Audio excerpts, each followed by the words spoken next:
Allora, altre novità all'interno. Innanzitutto io direi di puntare sulla tecnologia per far capire che c'è stato anche un investimento significativo. Aspetta un attimo che leggiamo i messaggi. Le tariffe dell'acqua sono cresciute esageratamente negli ultimi anni, stanno usando i beni di prima necessità per spennare la gente. Vorrei sapere prima di tutto dove, la tariffa in quale provincia si riferisce. Il dato regionale ci dà che la tariffa dell'acqua è inferiore a quella nazionale ed è nella media europea. Quindi mi piacerebbe sapere in quale provincia questa tariffa dell'acqua è aumentata e se per caso è aumentata di più rispetto a qualche altra regione italiana. Rimaniamo per un attimo a quella europea perché sappiamo essere in linea con quella europea. Ma non ci risulta che le tariffe in Veneto siano superiori a quelle di altre regioni. Buongiorno, non capisco come mai in Veneto le aziende sono attente, soprattutto quelle pubbliche, ai costi, mentre in altre regioni non c'è confine allo spreco. Le aziende del Veneto hanno una particolare attenzione non soltanto ai costi, ma anche alla qualità. È una forma noi facciamo la nostra parte. Credo che il Veneto possa fare la propria parte a livello nazionale. È chiaro che l'auspicio del telespettatore è anche il nostro, quello che il modello Veneto possa essere replicato in altre regioni. Credo che se questo fosse possibile, se questo avvenisse, avremo un'Italia diversa, avremo un'Italia con sicuramente più efficiente, più efficace, sicuramente di maggiore qualità per quanto riguarda i servizi, perché poi abbiamo sicuramente delle eccellenze che vanno valorizzate, però ecco, il Veneto per quanto riguarda le aziende pubbliche possono dire la propria a livello nazionale e speriamo che anche chi in questo momento governa la regione porti a livello nazionale questo modello da replicare. Noi siamo a disposizione. Ecco, le chiedo un po' il suo parere relativamente, visto che un altro messaggio. Vi garantisco che i mezzi pubblici in Italia sono poco costosi rispetto ad altre nazioni europee e la qualità del servizio è eccellente, almeno qui al nord. Franco da Padova. Ringrazio per questa conferma di questo telespettatore, perché è così ed è un segnale importante, perché vuol dire che anche non solo i numeri di bilancio che sono positivi, ma anche è importante la percezione, perché è facile dire il pubblico è brutto, il pubblico non funziona, il pubblico... mediamente l'immagine del pubblico non è positiva.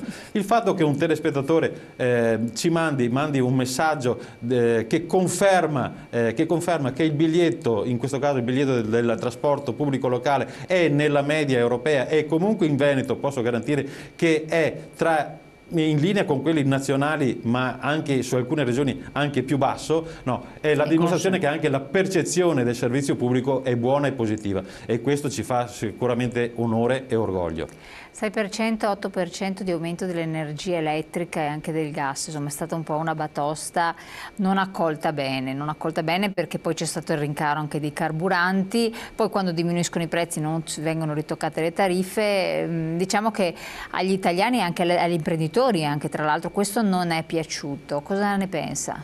Questo è un problema ovviamente nazionale, ma direi mondiale, perché il prezzo lo si fa sul barile del petrolio, e il barile del petrolio è legato al dollaro, e quindi questo effetto a domino, a catena, ci arriva addosso a qualsiasi italiano, ma arriva addosso non solo all'imprenditore privato, arriva addosso anche nelle aziende pubbliche, perché comunque anche le aziende pubbliche comprano qualche cosa e lo comprano a prezzi maggiorati rispetto alla parte dell'inflazione. Non avete un potere di acquisto, tra virgolette, di trattativa tale per cui è possibile calmierare questo? Perché poi se questo va a gravare a catena sui costi finali è sempre pesante.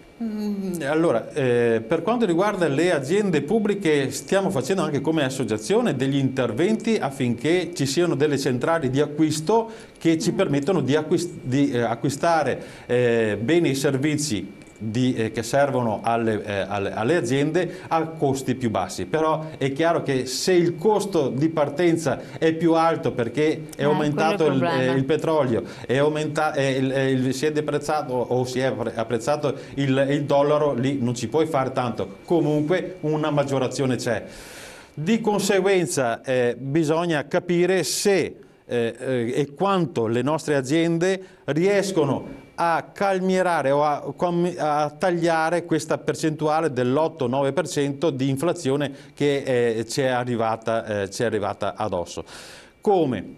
O si diminuiranno gli utili a fine anno, ma bisogna capire se gli utili vengono sperperati o reinvestiti, perché potrebbe essere comunque sempre importante e interessante che l'utile dell'azienda a capitale pubblico venga ritornata sul territorio. Quindi, per carità, sicuramente può esserci un'incidenza maggiore dovuta all'inflazione, ma se l'azienda a capitale pubblico ritorna sul territorio la maggiore entrata, alla fine insomma c'è sempre un buon bilanciamento. Cosa che, ma qui non voglio entrare in polemica con l'imprenditore privato, l'utile se lo tiene per sé, non lo reinveste mediamente nel territorio, cosa che invece l'azienda pubblica lo fa perché quantomeno una parte del capitale è del comune di appartenenza di quel cittadino e quindi il comune vuole i propri utili da reinvestire per asfaltare le strade, per fare altre opere che poi ritornano al cittadino.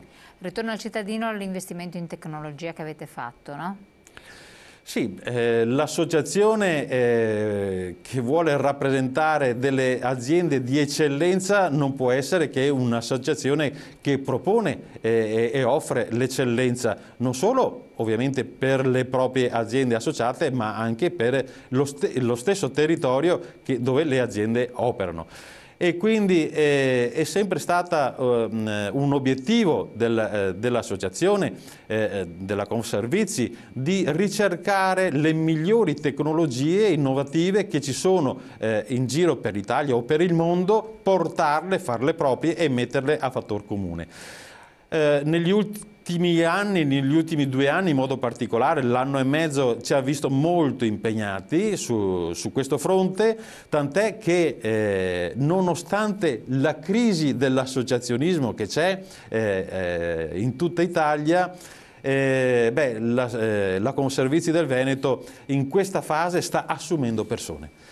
Stiamo assumendo persone proprio perché abbiamo portato in casa, in portafoglio, delle partnership molto importanti dove abbiamo a disposizione delle tecnologie così innovative che in questo momento ce le abbiamo soltanto noi nel Veneto e ce le abbiamo noi come Conservizi del Veneto. Quindi richiedono personale altamente qualificato, cioè figure particolari anche? Assolutamente sì, lo richiede la tipologia degli interventi e delle tecnologie che mettiamo a disposizione sia delle aziende che in modo particolare degli enti locali. Stiamo parlando di tecnologie che parlare di tecnologie legate alla sicurezza sarebbe marginale. Ormai noi siamo in un contesto dove la messa in sicurezza di un territorio o di un'azienda o di una struttura per noi è semplicemente marginale, incide per il 10%. Il rimanente 90% della tecnologia che serve alla sicurezza di una città o di un'azienda, per il rimanente 90% per noi è informazioni, sono dati, raccolta e siamo nella cosiddetta società 4.0, benissimo, noi abbiamo gli strumenti per utilizzare i sistemi di sicurezza per far sì che la città trasmetta e riceva dati, informazioni continuamente e che questi vengono girati agli enti locali o alle aziende. Questa tecnologia così particolare, così sofisticata e così particolare ce l'abbiamo, in questo momento ce l'abbiamo solo noi della Conservizia del Veneto. Vabbè, insomma, buona cosa, ottimo. Con quest'altra buona notizia andiamo subito in pubblicità, poi parleremo anche di formazione, perché poi new entry, nuove figure, ma anche formazione del personale, qualificazione, insomma ci sono altri aspetti interessanti da conoscere.